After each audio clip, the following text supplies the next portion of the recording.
Salut à toutes et à tous, j'espère que vous avez passé un bon week-end. Nous sommes le lundi 1er mars 2021, je suis Sarah Menei. Vous écoutez Flash Foot sur Free Ligue 1 Uber Eats.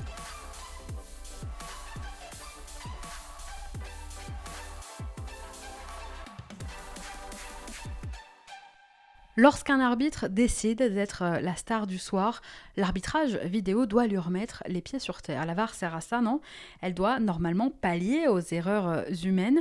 Hier soir, l'arbitrage de Monsieur Millot a été plus que contestable. On pensait l'Olympique lyonnais lancé vers un succès important à Marseille après l'ouverture du score de Karl Toko Ekambi dès la 20e minute de jeu. Mais finalement, l'OL a perdu le fil de la rencontre et doit se contenter du match nul. Un moindre mal lorsqu'on sait que les Lyonnais ont évolué pendant 20 minutes à 10 suite à l'exclusion de Lucas Paqueta. Soirée contrastée pour lui, d'abord passeur décisif pour Toko Ekambi, c'est lui qui ensuite concède le pénalty d'une faute de main quelques minutes plus tard. Pénalty transformé par Milik pour les Marseillais.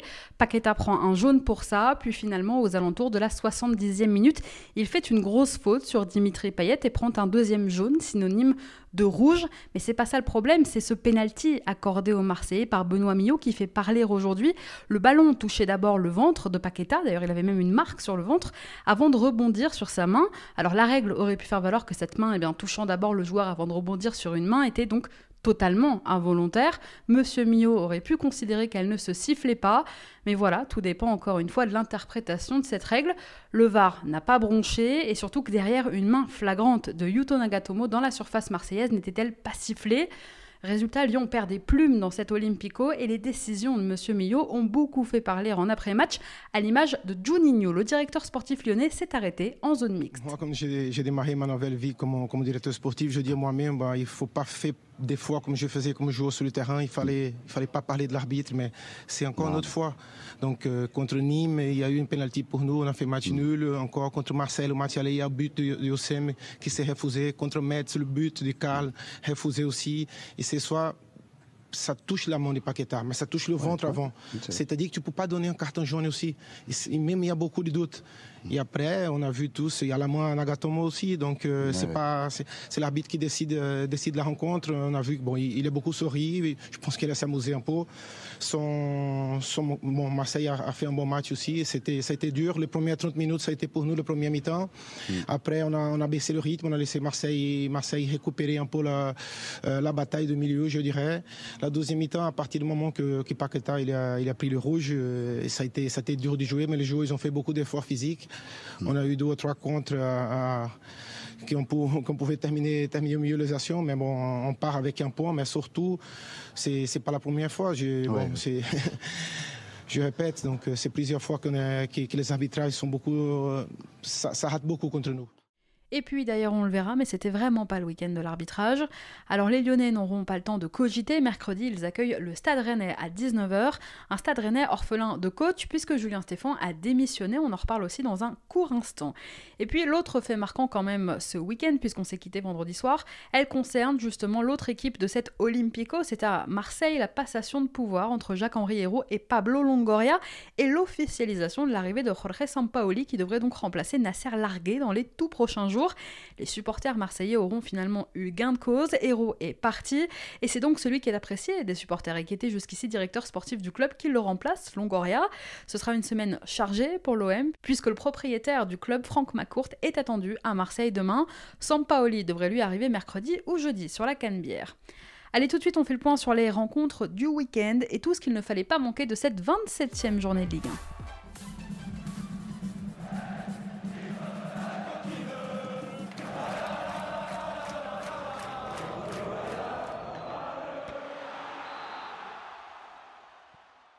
Premier constat, cette 27e journée de Ligue 1 n'a pas échappé à la règle. Sur 10 rencontres, seules 2 équipes, Lorient et Monaco, se sont imposées à domicile. Preuve que cette saison, sans public, les équipes ont du mal à la maison. Allez, on commence par Rennes, battue vendredi soir justement à la maison au Roison Park en ouverture par une équipe niçoise tout aussi diminué et en difficulté avant le coup d'envoi. Le capitaine rennais Damien Da Silva a concédé un pénalty sur un tacle mal maîtrisé, pénalty qu'Amine Gouiri s'est chargé de transformer pour les Aiglons. 20 petites minutes plus tard, Martin Terrier égalisait, mais Rennes a une nouvelle fois craqué en seconde période et sur coup de pied arrêté. Un coup franc repris de la tête par le défenseur niçois Flavius Daniluk. Derrière, ce deuxième but niçois a plombé tout le monde à Rennes. En plus, les Rennais ont été malchanceux. En fin de rencontre, la frappe de Benjamin Bourigeaud a été repoussée par un Rennais, Serhou Guirassy, alors que Walter Benitez était battu. Mais aux yeux des Bretons, le tournant du match a eu lieu juste avant la pause quand l'arbitre, encore une fois, M. Hamel, n'a pas sanctionné une action d'anti-jeu manifeste de Jean-Claire Todibo. Le défenseur niçois venait de perdre un ballon devant sa surface et derrière, il a ceinturé Jérémy Doku qui filait au but. Ralenti, le Belge a réussi malgré tout à aller au bout de son action. Il a pu frapper, mais au-dessus. Sans l'intervention de Todibo, Doku se serait certainement offert un face-à-face avec le gardien niçois. Du coup, dans le couloir du stade à la mi-temps, c'est Florian Maurice, le directeur sportif du club, qui a invectivé le corps arbitral. Hop, c'est l'arbitre! Hop, c'est l'arbitre! Oh, il part au but, c'est rouge! Non, on fait l'action au moins! Faut déconner!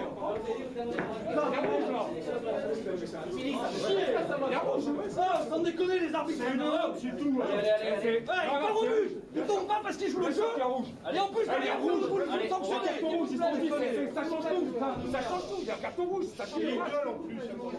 Non, sans déconner, là c'est déconné! Là c'est déconné! Là, c'est déconné.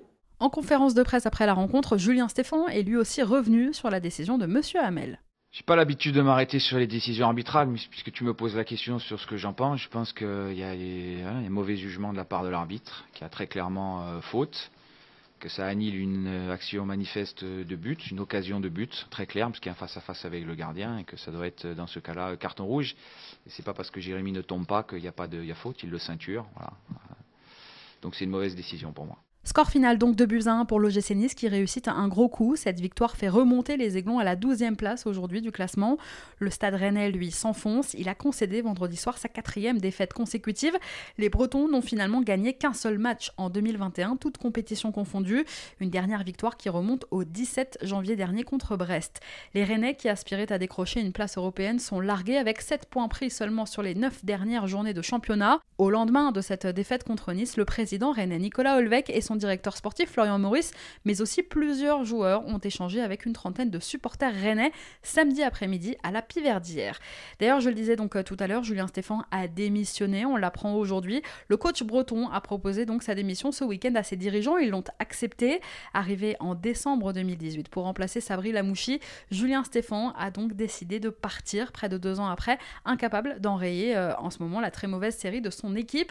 Pour l'instant, c'est son adjoint Philippe Bizel qui assurera l'intérim. Mercredi, les Rennais se déplaceront à Lyon dans le cadre de la 28e journée de Ligue 1.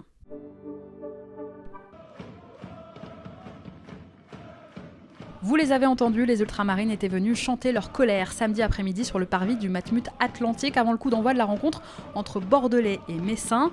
C'est presque devenu une habitude maintenant, privés de stade depuis de nombreux mois, les supporters se retrouvent avant les rencontres pour encourager ou là, comme à Bordeaux, venir manifester contre notamment la série de mauvais résultats de leur équipe. Ça n'a pas suffi, tout comme le coup de gueule énorme de Laurent Koscielny en milieu de semaine. Les Girondins avaient pourtant bien entamé la rencontre. Au coup d'envoi, Jean-Louis Gasset avait décidé de se passer d'Hatem Ben Arfa, notamment. Dès le quart d'heure de jeu et après de nettes tentatives, c'est Samuel Kalou qui a trouvé le chemin des filets en reprenant du plat du pied un centre de Sabali. Un premier but qui a réveillé les Messins qui ont bien terminé la première période. Après la pause, Metz s'est montré encore un peu plus pressant. Benoît Costier, le gardien bordelais, a dû s'imposer devant Thomas Delaine, puis devant Fabien Santonze. Mais Delaine a finalement égalisé dans le dernier quart d'heure et Bordeaux a sombré. Dans les ultimes secondes, Farid Boulaya, encore lui, a décalé Thierry Ambrose à droite et Wagner, trouvé à l'opposé, a inscrit le second but messin. Score final 2-1. Metz enchaîne un deuxième succès consécutif en Ligue 1 et chipe la 5e place à Lens. En revanche, 6e défaite sur les 7 derniers matchs pour les Girondins, qui derrière eux voient la concurrence revenir et qui affronteront en plus le Paris Saint-Germain mercredi soir. Bonne chance. Le PSG qui, justement, samedi après-midi, s'est montré, lui, sans pitié contre Dijon. Une semaine après le faux pas face à Monaco, l'objectif était simple ce week-end pour le PSG de Mauricio Pochettino, réagir sur la pelouse de Dijon. Et bien, c'est chose faite. Appliqués sans être géniaux, les Parisiens ont maîtrisé la lanterne rouge grâce à, entre autres, un doublé signé Kylian Mbappé qui a fait oublier, il faut le dire aussi, les nombreuses absences côté parisien. Mbappé qui conforte sa place en tête du classement des buteurs en Ligue 1. Moiskin, qui avait ouvert le score dès la 6e minute de jeu, a inscrit lui son 11e but de la saison sous le maillot du PSG. 11 buts sur 17 tirs cadrés, c'est un ratio impressionnant. Danilo a lui inscrit le 4e but parisien samedi, son tout premier sous ses nouvelles couleurs, avant de sortir finalement sur une alerte à la jambe gauche pour offrir ses premières minutes de jeu au jeune Édouard Michu en Ligue 1. Un point devrait être fait d'ailleurs dans la journée afin de juger l'évolution de ce pépin physique de Danilo. Ça conditionnera la présence ou non du milieu portugais pour le déplacement à Bordeaux de mercredi soir. D'ailleurs, privé de nombreux cadres samedi encore, Pochettino a relancé à Dijon plusieurs joueurs peu utilisés quand même depuis son arrivée sur le banc, comme Danilo, mais aussi comme Julian Draxler et Rafinha. Le Brésilien a connu samedi sa toute première titularisation avec le nouveau coach. Score final 4-0 pour Paris. Dijon de son côté a une nouvelle fois confirmé ses difficultés face au but sur ses rares opportunités contre le PSG. Pour le DFCO, la série noire continue. La Lanterne Rouge a encaissé ce week-end une 7e défaite consécutive. Les Bourguignons s'enfoncent un peu plus. À noter que pour ce match, Wesley Lotoa a été écarté du groupe dijonnais par David Linares puisque le joueur était arrivé en retard la veille du match. Dimanche, en début d'après-midi, c'est Monaco qui accueillait Brest et il nous a un peu arnaqué, Olivier Dalloglio, sur ce coup-là. Je vous avais promis du Joga Bonito, et bien pas du tout. C'était le boring Brest pour le coup hier. Dalloglio, qui a sûrement eu peur de la force de frappe monégasque, avait choisi de mettre le bus et ça n'a pas marché en plus puisque c'est bien l'ASM qui s'est imposé 2-0 grâce à des buts de Jovetic entré à l'heure de jeu et de Kevin Volland en toute fin de rencontre. Monaco a mis le temps, c'est vrai, avant de matérialiser sa domination. La faute aux exploits de Gauthier Larsonneur, puisque c'est bien lui qu'Olivier Dalloglio avait finalement choisi de titulariser dans les cages brestoises après la prestation, souvenez-vous, compliquée de Sébastien Cibois la semaine dernière contre Lyon. Alors s'il a encaissé 2 buts, Larsonneur, pour son retour dans les buts brestois, il a livré quand même une prestation solide, mettant notamment Wissam Ben Yedder en échec sur penalty.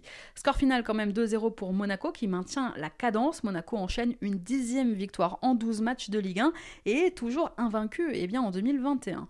Alors Niko Kovac a beau le nier, Monaco est bien en course pour le titre.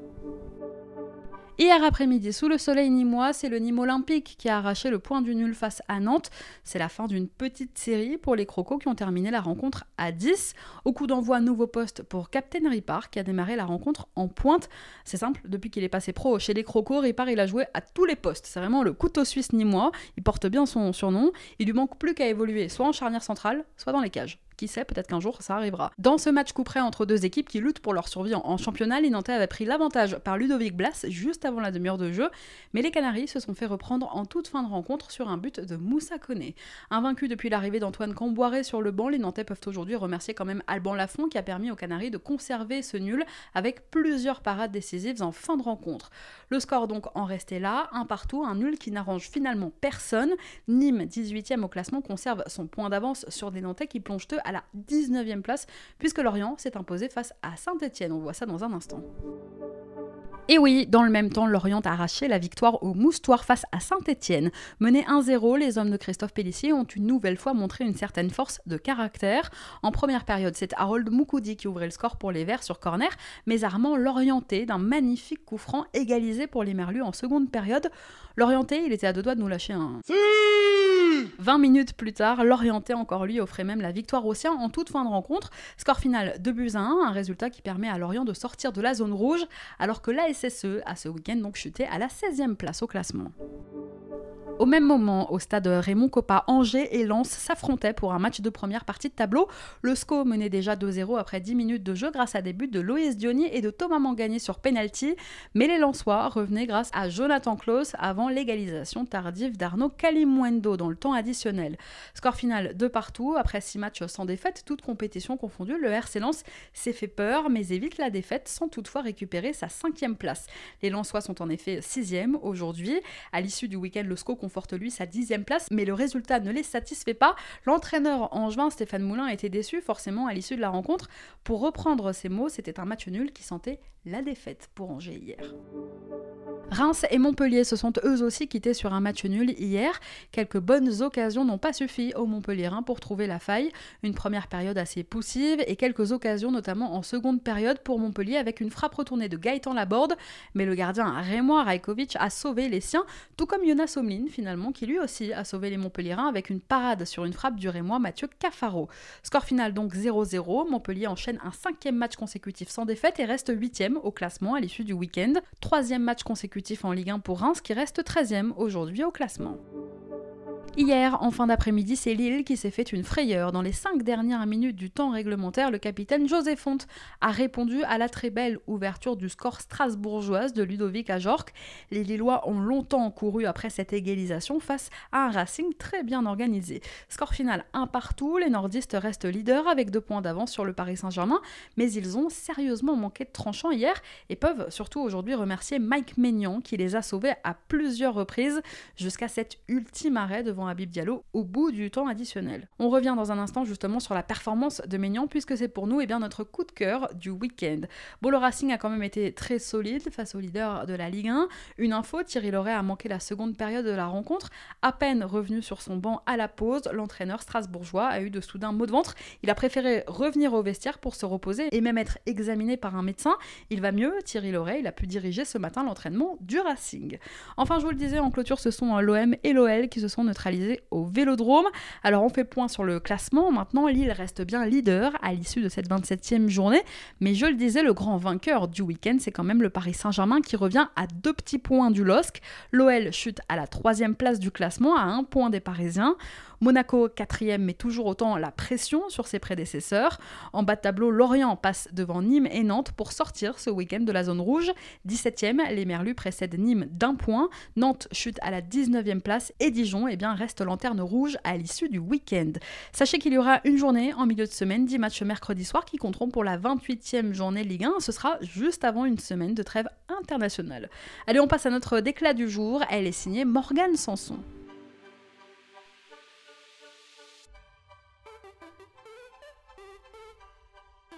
C'est mon cœur qui parle. Et vous avez un chef des sports qui est une retenue.